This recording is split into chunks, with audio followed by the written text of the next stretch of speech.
Hi, my name is Kendra and I'm a media mentor for the Poudre River Public Libraries.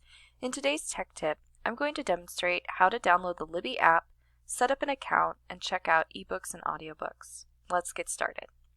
To begin, I'm using an iPad and I'm going to open the App Store. Start by searching for Libby in your App Store. Look for Libby by OverDrive and select the download icon. If you are using an Apple device, it may ask you for your Apple ID and password. Once the app has downloaded, you can choose to open it from here, or if you exit out of the App Store, look for the Libby icon on your device. Once the app opens, it will start asking you questions. First, do you have a library card? Select yes. From this menu, I'm going to choose I'll search for a library and type in Poudre.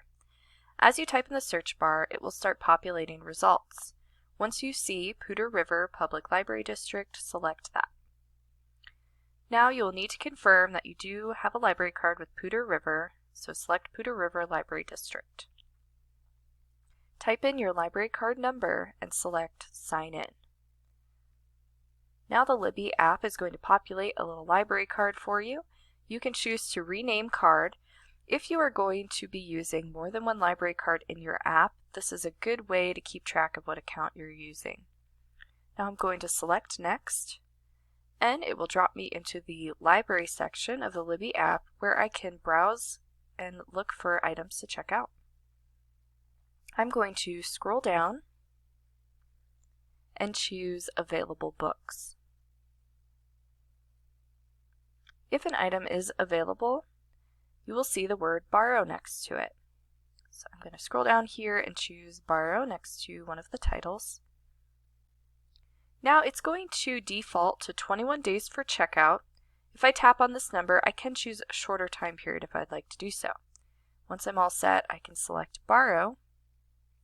Now it's going to add this item to my bookshelf, and you'll see a little loading icon.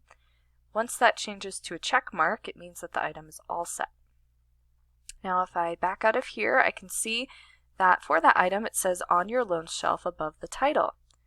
This lets me know that I have successfully checked out this item. Returning to the main page in the library, if I scroll to the top, I can access the search bar. From here, you can search for any specific title or author that you're looking for. I'm going to begin typing and you will see that it will bring up some possible search terms for me. If I see one I like, I can tap on it and then it will automatically bring me to the results page. While you're browsing items, if you see an audio icon, you'll know that this is an audiobook. Without that icon, it means you're looking at an ebook. I'm going to scroll down and choose an audiobook to check out. Select Borrow, and once again I can set a time period and select Borrow. Now it'll give me that downloading icon, and once I get the check mark, I know it's ready for me on my bookshelf. While you're browsing, if you choose the cover image for a title, you'll be able to access a more detailed description for that title. If you scroll down, you'll see that if it is an item in a series, you can actually see the series list here in the app, and you can easily jump to any other titles in that series. Now let's head to the Shelf section of the Libby app. When I select Shelf, I can easily view all the items that I have checked out. I'll see my recent loans right at the top. Now I can access these items directly in the Libby app. I'm going to choose Read With by this ebook so I can show you what that looks like. When you select Read With, you'll have the option to send this title to a Kindle app or device, or choose to read it directly in the Libby app, which is what I'm going to do.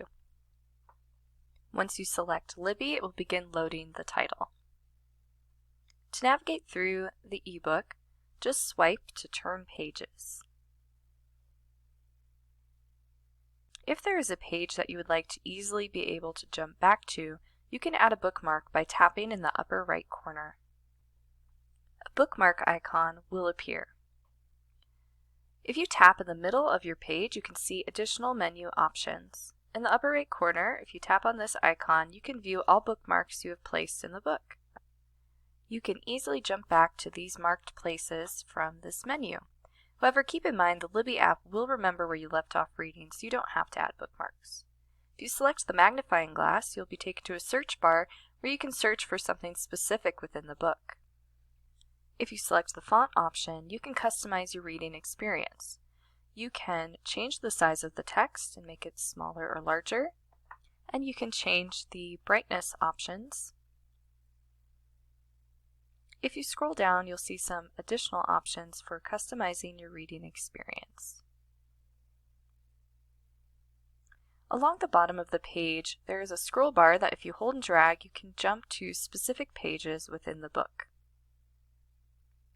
Once you're done reading, simply select the back button from the menu to return to your bookshelf.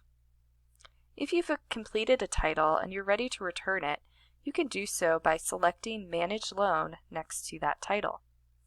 You'll see the due date for the title, but you can also choose to return the item early. I'm going to tap Return Early and confirm that I would like to return this item. Once you return the item, it will clear the download from your device and return the title to the library so another reader can access it. Now let's take a look at reading an audiobook. Choose Open Audiobook. You'll be taken to the reading panel. You'll have a play-pause button so you can start and stop the audiobook. You can also jump through the audiobook 15 seconds at a time, forwards or backwards. Or if you hold and drag along the bottom, you can jump through sections of the audiobook. You can add bookmarks to any place that you would like to be able to jump back to in the audiobook, and you can view all bookmarks that you've placed. There's also a sleep timer option if you would like the audiobook to automatically turn off after a certain period of time. And you can control the playback speed. You can increase the audiobook speed by selecting some of the preset times or fine-tuning it to your own specific speed. Now I'm going to back out of the audiobook, and you'll notice that any item that you have started reading will appear in the bubble at the bottom of the app. This way you can easily jump back into that title from anywhere you are in the app. That should get you started. Thank you for watching this tech tip on how to use Libby from the Poudre libraries. For more tech tips, visit our website at poudrelibraries.org or check out our playlist on YouTube.